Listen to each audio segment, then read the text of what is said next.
यहाँ पे देखो फुल स्क्रीन का होगा ऑप्शन, फुल स्क्रीन पे दो, टैप करो।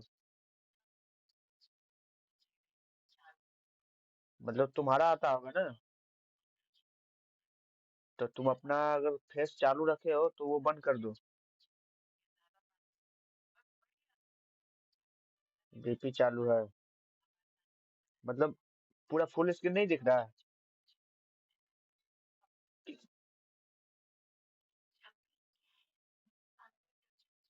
सबको दिख रहा है, हेलो।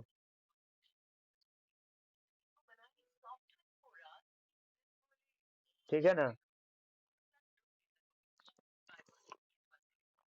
ठीक, देखो इधर।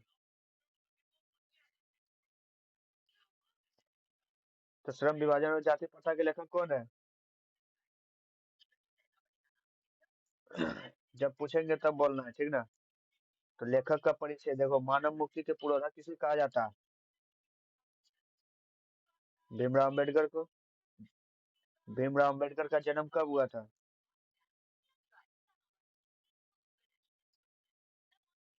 इसका जन्म कहाँ हुआ था? देखो ये भीमराव अम्बेडकर का जीवन परिचय है, ठीक ना। मऊ मध्य प्रदेश में हुआ था।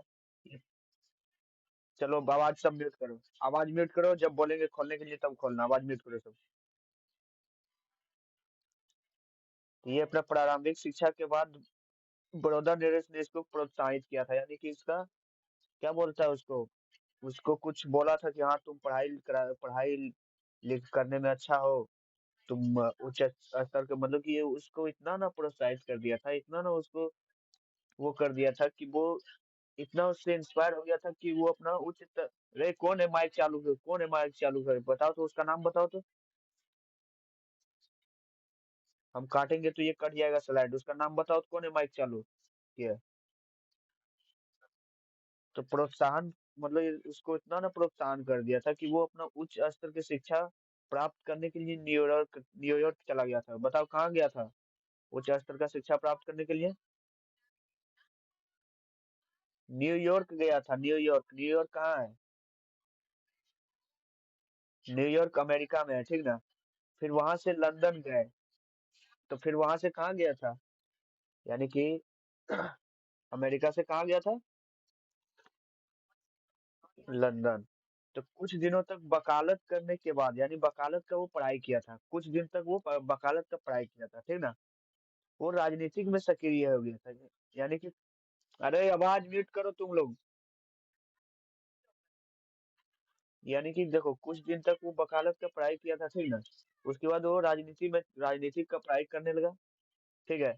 तो सक्रिय भूमिका निभाते हुए इन्होंने अछूतों और स्त्रियों तथा मजदूरों का माननीय अधिकारों का सम्मान दिलाने के लिए, यानी कि देखो वहां पे आ सकता है, और आ सकता है क्या आता है, कभी कभी पूछता है कि किसी भी कवि का दे देगा, उसका जीवन परिचय पूछ देगा, ठीक ना। तो बस वही है यहाँ पे डॉक्टर भीमराव अम्बेडकर का जीवन परिचय है, ठीक ना। भीमराव अम्बेडकर का जीवन परिचय, तो ये अपना जीवन में क्या क्या किया था, इसको क्या कहा जाता है कि इसका उपाधि दिया गया है। यहाँ पे एक लाइन और जोड़ सकता है कि इसको बाबा साहेब भीमराव अम्बेडकर को बाबा साहेब के नाम से भी जाना जाता है, ठीक है ना। इसके माता जी का नाम, पिताजी का नाम, अब बताओ इसका माता जी का नाम क्या है? आवेश तुम बाद में बोलना, ठीक ना। अरे बोलो इसके पिताजी का नाम क्या है? हाँ। मानव मानव मुक्ति के पुरोधा किसे कहा जाता है? भीमराव अम्बेडकर का जन्म कब हुआ?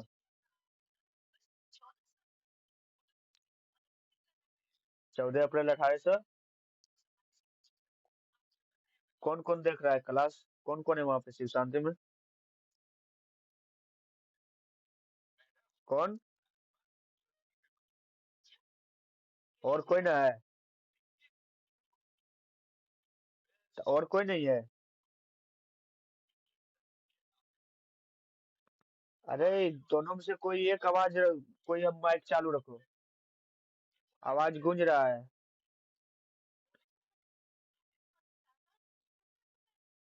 अरे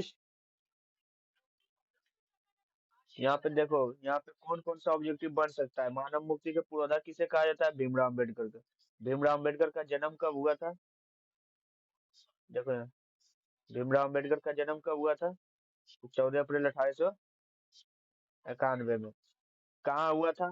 तो देखो यहाँ पे कहाँ हुआ था। मऊ, मध्य प्रदेश में। ये अपना प्रारंभिक शिक्षा कहाँ प्राप्त किया था, ये बताओ। कोई बता सकता है? अरे बताओ निवासी आवेश कहाँ पे किया था? अरे प्रारंभिक शिक्षा, ये तो वहां पे प्रोत्साहन करने के बाद उच्च स्तर की शिक्षा वहां पे गया था ना।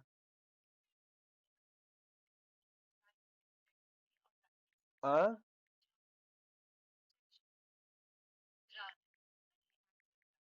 बोलो। अरे नहीं, वो तो उच्च स्तर की शिक्षा गया था, प्रारंभिक शिक्षा यानी इंटर बी ए कहाँ पे किया था? भले यहाँ पे नहीं लिखा है, वहां पे पूछ देगा तब। बताओ कोई।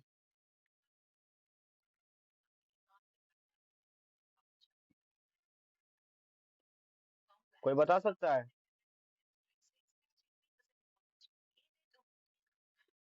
हम्म, ये अपना देखो, यानी कि प्रारंभिक शिक्षा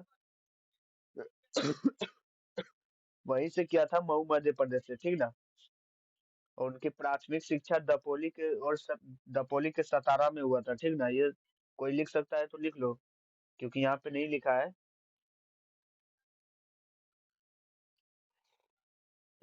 तो तुम देख रहा है कायल।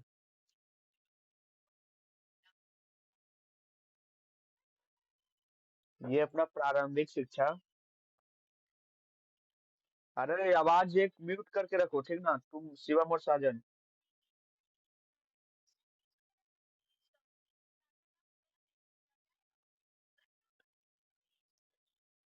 ये अपना प्रारंभिक शिक्षा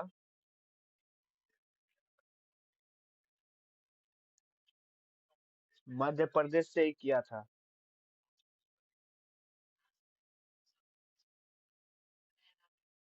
सतारा में, जो कि सतारा में था।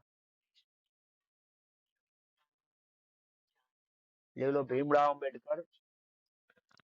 अम्बेडकर 1907 में 10वीं का एग्जाम दिया था, यानी 10वीं पास किया था।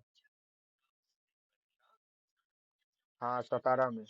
क्वेश्चन आया हुआ है ये, अपना प्रारंभिक परीक्षा कब कहाँ किया है। ये अपना मैट्रिक की परीक्षा, यानी मैट्रिक यानी 10वीं पास किया था 1907 में, ठीक ना।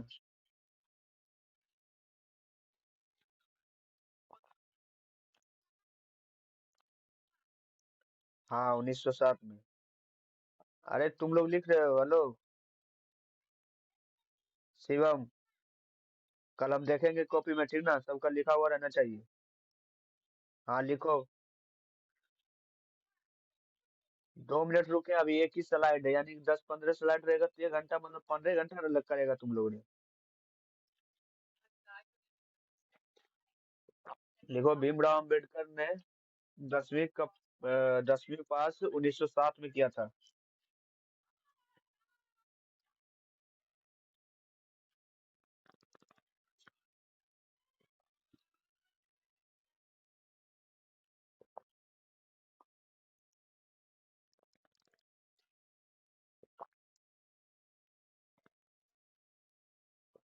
1907, 1907, 1960 में। हाँ, वो अपना प्रारंभिक परीक्षा सतारा में किया था।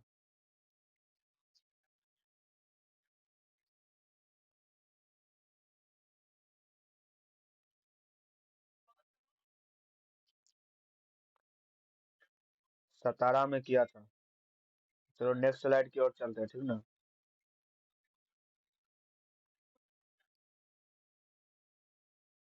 तो जन्म मृत्यु, इसका जन्म हुआ था 14 अप्रैल 1891। हाँ लिख लो। 14 अप्रैल 1891 मऊ मध्य प्रदेश में हुआ था।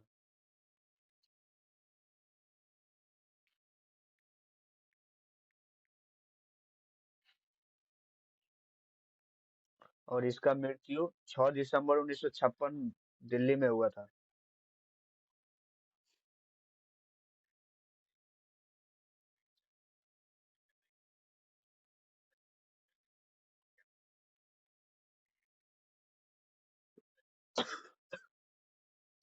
इसका मृत्यु 65 साल में हुआ था, ठीक ना, ये 65 साल ही जीवित रहा था। ये सब मत लिखो, ये सब उतना इम्पोर्टेंट ना है।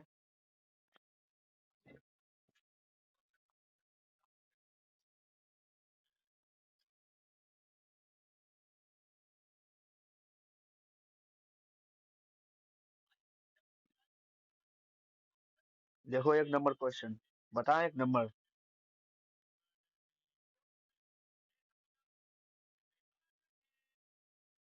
देखो, लेखक की दृष्टि से विडंबना का क्या है, मतलब विडंबना का स्वरूप क्या है। क्वेश्चन पूछा गया, ठीक ना, इम्पोर्टेंट क्वेश्चन है, देखना जरा। लेखक किस विडंबना की बात करते हैं। ये ऑब्जेक्टिव में भी पूछा जा चुका है, अगर याद हो तो तुम लोगों को, तो हम पूछे भी ऑब्जेक्टिव में, कटे बहुत बार पूछे हैं, क्लास में पूछे है ना। लेखक किस विडंबना की बात करता है।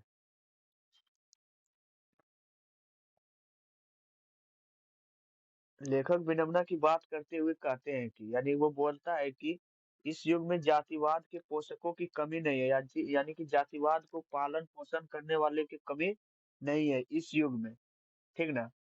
जिसका स्वरूप, यानी कि उसका जो रूप है, उसका असली रूप जो है, कि जाति प्रथा, श्रम विभाजन, श्रम विभाजन यानी कि बांट देना, ठीक ना, किसी काम को बांट देना, यानी कि मेरा जाति ये है तो मैं यही कर सकता हूँ, तुम्हारा जाति वो है तो तुम वो ही कर सकते हो, ठीक ना, समझ रहे हो। हाँ, तो श्रम विभाजन के साथ श्रमिक विभाजन का भी रूप ले ले रखा है, ठीक ना, जो अस्वाभाविक है। तो श्रम विभाजन कैसा है। हेलो। श्रम अगर पूछ लेगा कि श्रम विभाजन ऐसे क्या बोलता है उसको, लेखक की दृष्टि से श्रम विभाजन कैसा है, तो क्या बताएगा। हाँ, तो क्या है, अस्वाभाविक। तो लेखक यानी कि लेखक क्या बोलता है अपना विडंबना, वो क्या किस चीज का विडंबना करता है, यानी कि किसी बात, विडंबना का मतलब समझो कि किसी बात का वो, यानी कि क्या बोलता है उसको, कि विडंबना जब कोई घटना या शब्द, यानी कि उसके विपरीत वो बोल रहा हो, ठीक ना, यानी कि जो कर रहा है, यानी तुम कर रहा है तो उसका मैं विरोध कर रहा हूँ, ठीक ना, यानी कि वो, समझ रहा है। हेलो। हाँ, तो बस वही है कि मतलब उसका विरोध यानी कर रहा है लेखक, ठीक ना। तो वो किस, मतलब किस विडंबना की बात करता है, यानी किसका वो विरोध करता है।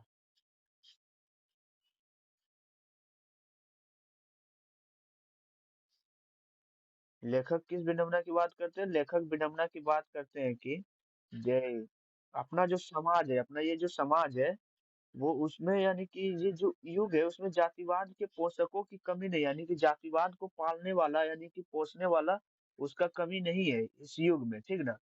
तो जिसका स्वरूप, यानी जिसका रूप है कि जाति प्रथा श्रम विभाजन के साथ साथ श्रमिक विभाजन का भी रूप ले रखा है, ठीक ना।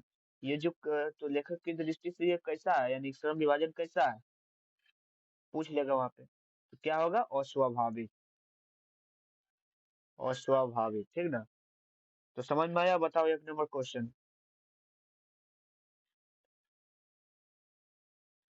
बताओ तुम लोग, समझ में आया। ठीक, तो अगला क्वेश्चन की ओर चलते हैं। लिख लेना, ऐसे ग्रुप में पीडीएफ प्रोवाइड कर देंगे, ठीक ना। जो जो मतलब जहाँ पे नहीं दिया रहेगा वो लिखवा दूंगा मैं, ठीक है ना।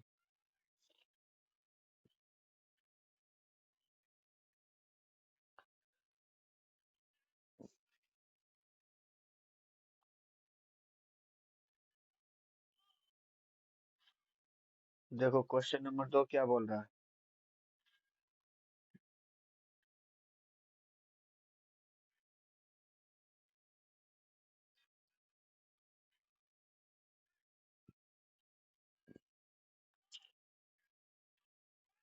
रुक जाओ थोड़ा।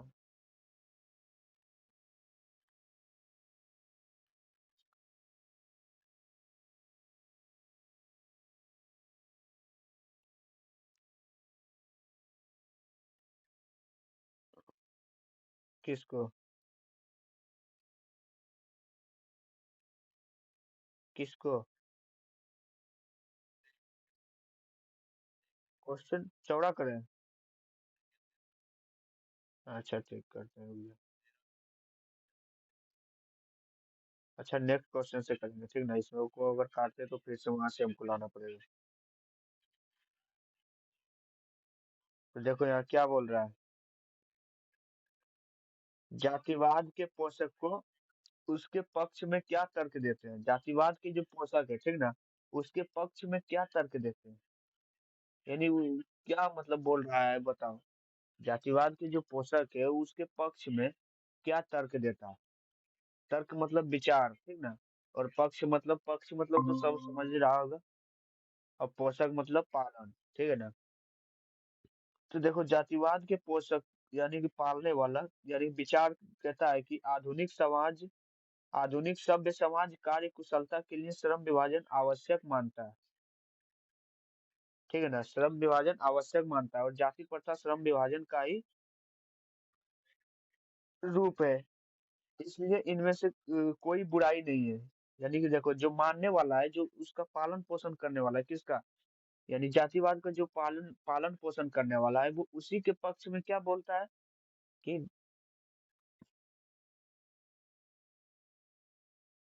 देखो जातिवाद की जो पोषक है यानी वो तर्क देता है कि आधुनिक सभ्य समाज कार्य कुशलता के लिए श्रम विभाजन आवश्यक है। श्रम विभाजन यानी कि बंटवारा कर देना, ठीक ना? श्रम विभाजन का ऐसा समझो कि बांट देना, काम को बांट देना। किसी भी चीज हो, यानी कि कपड़ा हो गया, यानी कि जो भी कुछ हो उसको बांट देना, ठीक ना? और जाति प्रथा श्रम विभाजन का ही रूप है। इसलिए इसमें कोई बुराई नहीं है। यानी कि वो बोलता है कि इसमें कोई बुराई नहीं है, जो है जाति प्रथा या श्रम विभाजन, वो इसमें कोई बुराई नहीं है, ठीक ना? कौन बोलता है? जाति प्रथा यानी कि जातिवाद के, यानी कि जो मान रहा है उसको, ठीक ना? तो वो बोलता है कि इसमें कोई बुराई नहीं है, इसको कर मतलब देखो भीमराव अम्बेडकर तो बोल रहा है कि इसमें बुराई है, बहुत सा घटा है, इसको समझाया, ठीक ना? लेकिन जो उसको मानने वाला यानी कि देखो हम बोल रहे हैं कि याद कर लो, तो तुम लोग क्या मतलब तुम लोग का अगर होगा तब तो तुम मतलब मन होगा तब तो तुम लोग याद करेगा। अब तुम लोग मतलब तुम लोग समझेगा कि याद करने से नहीं हो, मतलब कि हटाओ मेरा ऐसे ही सही है। तो बस वही यहाँ पे वो मान रहा है कि मेरा ऐसे ही सही है, इसमें कोई बुराई नहीं है, ठीक है ना? तो जातिवाद के पोषकों का तर्क क्या है कि आधुनिक सभ्य समाज के लिए जाति प्रथा सही है और कार्य कुशलता के लिए श्रम विभाजन सही है, ठीक है ना? यही तो मान रहा है ना? तो वहां पे पूछेगा तो बता देना कि जातिवाद के पोषक यानी क्या तर्क देता है, यानी क्या विचार देता है। क्या चीज? हाँ 2 नंबर मिल जाएगा। 2 नंबर वाला ही सारा क्वेश्चन है, लघु उत्तरी दीर्घ उत्तरी नहीं है इसमें, ठीक है ना?